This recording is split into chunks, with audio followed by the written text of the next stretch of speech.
नमस्ते दोस्तों, अब चलिए शुरू करते हैं एक कहानी। किसी नज़र को तेरा इंतजार है। कहानी लव स्टोरी है, शुरू से अंत तक सुनना। मेरे पिया घर आएंगे। राधिका को सारी सहेलियां दुल्हन की तरह सजा रही थी। तभी राधिका की माँ साधना आती है। अरे जल्दी करो, बारात आ गई है और इसे काला नजर का टिक्का लगा देना कान के पीछे। मेरी लाडो बहुत ही प्यारी लग रही है। अरे दरवाजा बंद करती हुई चली गई। सब कहने लगी, राधिका आज तो जीजाजी देखते रह जाएंगे। राधिका शर्मा रही थी। ढोलक बज रही थी चहल पहल में। तभी राधिका के पिता की आवाज आई, अरे जाओ ठंडा शरबत ले जाओ, नाश्ता सब लगवाओ, गरम कचौड़ी उतरवाना, गुलाब जामुन भी गर्मा गर्म हो। तभी साधना राधिका की माँ दौड़ी आई। जी सब कुछ इंतजाम हो गया है। साधना ने पति से कहा। हाँ साधना। थोड़ी देर बाद साधना राधिका वाले कमरे में पहुंची और पसीने पसीने हो रही थी। क्या हुआ माँ, घबरा क्यों रही हो? अरे कुछ नहीं बिटिया, वह कोठरी की चाबी नहीं मिल रही। ओहो, यह रखी तो है माँ, मुझे दी थी आपने ही। हाँ हाँ बिटिया रानी, गहरी सांस लेते हुए कहा। राधिका माँ को देखकर मुस्कुरा दी। रुको माँ, अपनी सहेली से बोली, चंदा माँ को कुछ खिला। हाँ हाँ पर अभी लाई, चंदा बोली। नहीं बहुत काम है। और साधना चाबी उठाकर कोठरी की तरफ गई और दूसरे कमरे में उसका समधन खड़ी थी। कुछ रुपए निकालकर अपनी समधन के हाथ में देते हुए बोली, अचानक आपने मांग कर दी, बस 10,000 ही है। 21 तो नहीं हो पाएंगे?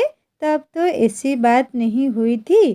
साधना ने कहा, हमने तो आपको पहले ही बता दिया था कि हमारे पास और कुछ देने को नहीं है, सिवाय एक सर्वगुण संपन्न बेटी के अलावा। ऐसा तो सब कहते हैं जरूर। एकलौती लड़की है आपकी, देखिए लड़का भी तो हम हीरा दे रहे हैं आपको।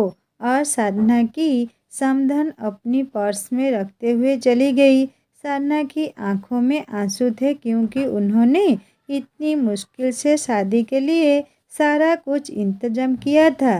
रस्म होती है उसके लिए उसने इकट्ठे करके रखे थे। पूरी शादी में साधना की समधन कुछ न कुछ तीखे प्रहार राधिका की माँ पर करती रही। बोली, हमने तो लड़की की सुंदरता देखकर शादी कर ली, नहीं तो लाइन लगी थी हमारे लड़के को लड़कियों की।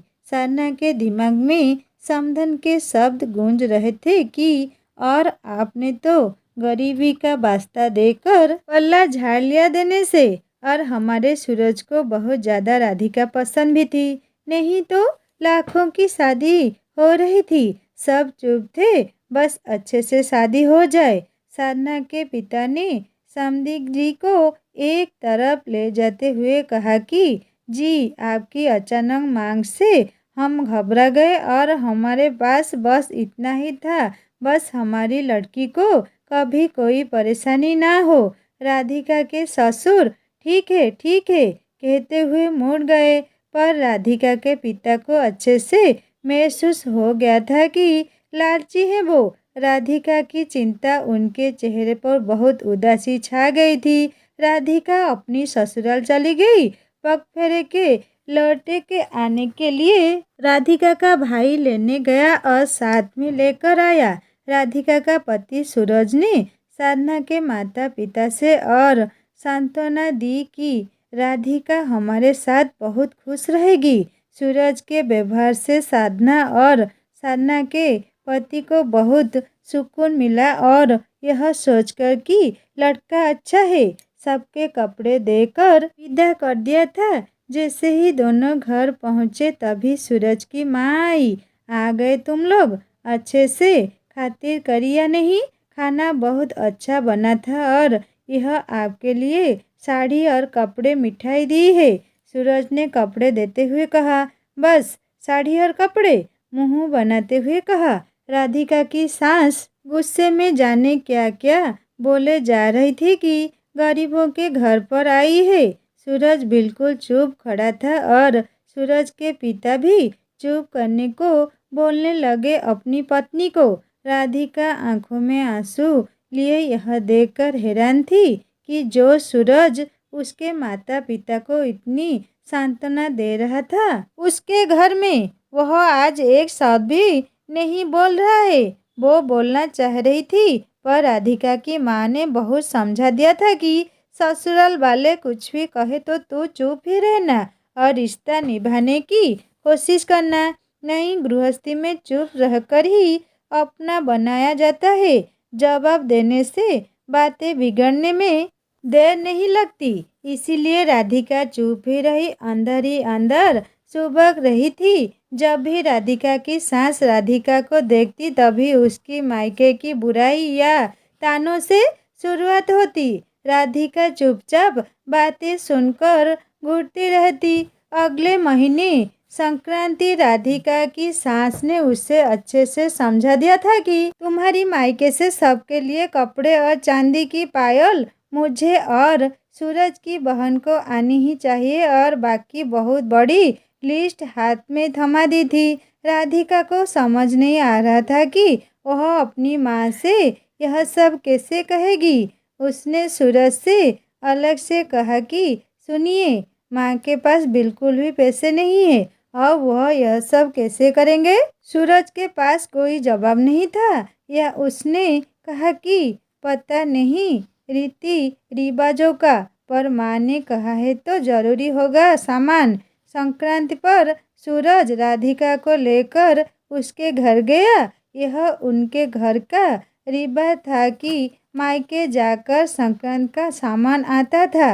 राधिका के माता पिता ने अपनी जी जान लगाकर अपने से बढ़कर सामान इकट्ठा किया था। लोटा, बर्तन, मठरी, मिठाई और ना जाने क्या क्या कपड़े। पर जैसे ही राधिका अपनी ससुराल पहुंची तो सामान देकर सूरज की माँ का गुस्सा देखकर को घबरा गई थी। वो लालची प्रवृत्ति की इंसान थी।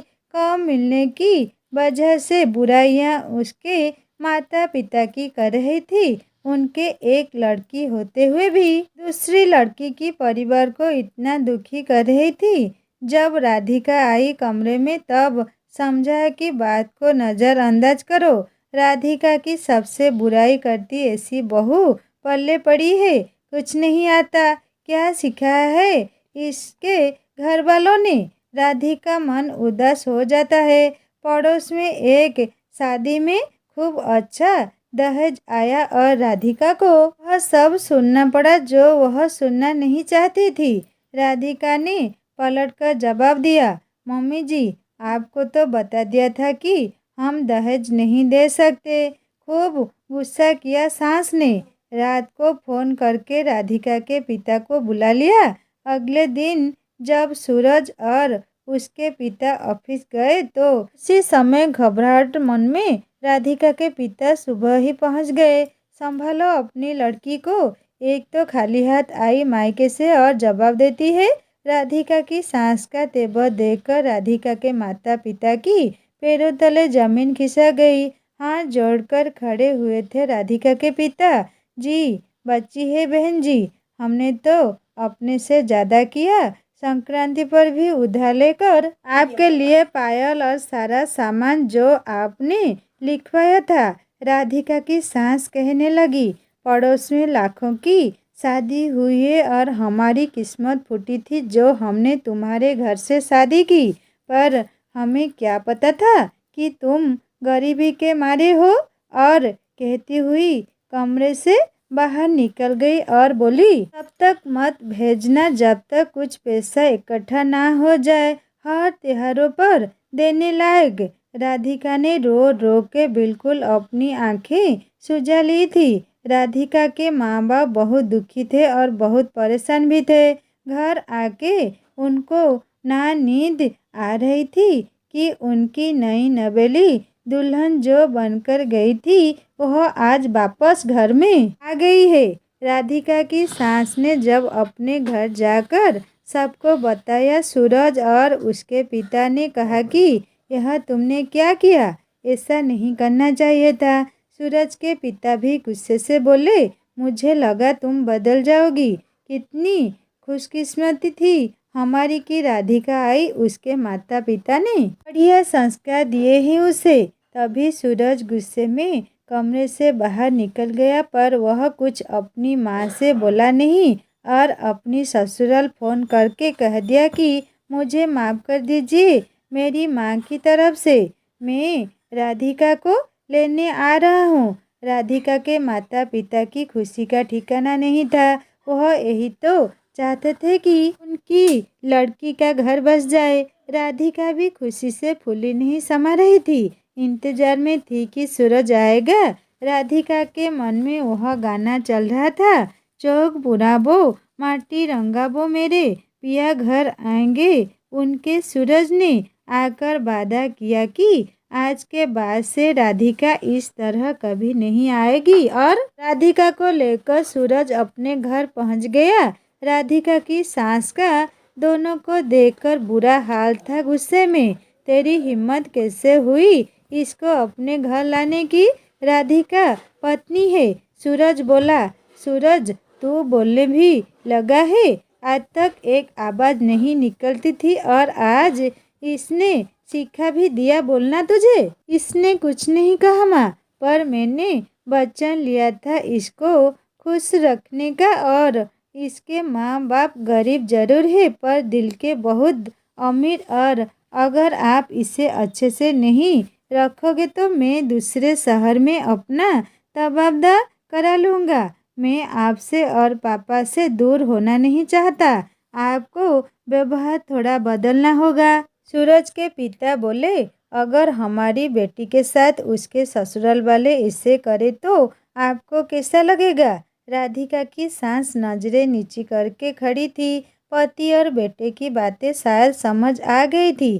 धीरे से जाकर राधिका को गले लगा लिया, ये कहकर पूरी कोशिश करूँगी बदलने की। दोस्तों, कहानी यहीं पर ख़त्म करती हूँ। कहानी कैसा लगा मुझे ज़रूर कमेंट करके बताना, और अच्छे लगे तो लाइक करना, और हाँ, सब्सक्राइब करके बेल आइकन दबा देना। जल्दी एक नई कहानी लेकर आऊँगा। नमस्ते।